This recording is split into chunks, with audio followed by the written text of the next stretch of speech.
He's been trying to essentially use executive authority to push through some very unpopular legislation like the omnibus law, which includes many different measures. And there were concerns that he would essentially try to give himself kind of semi-dictatorial powers, which is quite ironic coming from a self-declared libertarian.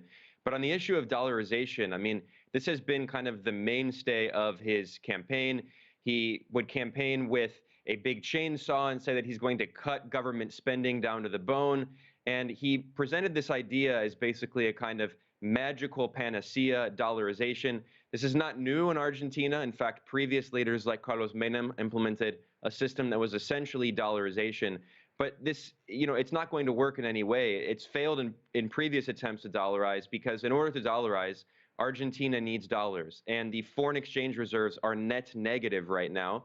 And in reality, when you impose austerity, it actually usually shrinks the economy.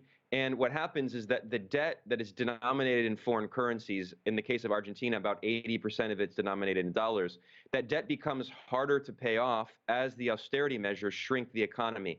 This is exactly what happened to Italy and Greece during the Eurozone sovereign debt crisis. So austerity is the exact opposite solution that Argentina should implement right now. But he's implementing this kind of textbook example of the Washington Consensus. And on his first day in office, this, I think, is very symbolic of what Milei is. On his first day in office, he implemented two major changes. One, he made nepotism legal. And two, because his sister is the head of his political, essentially, policy.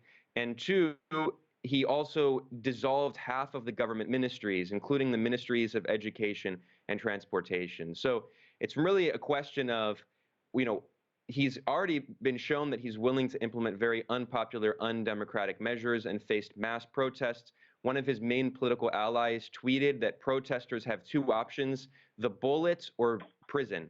So it's really a question at this point of how the opposition groups in Argentina can organize to prevent him to implement his most extreme policies.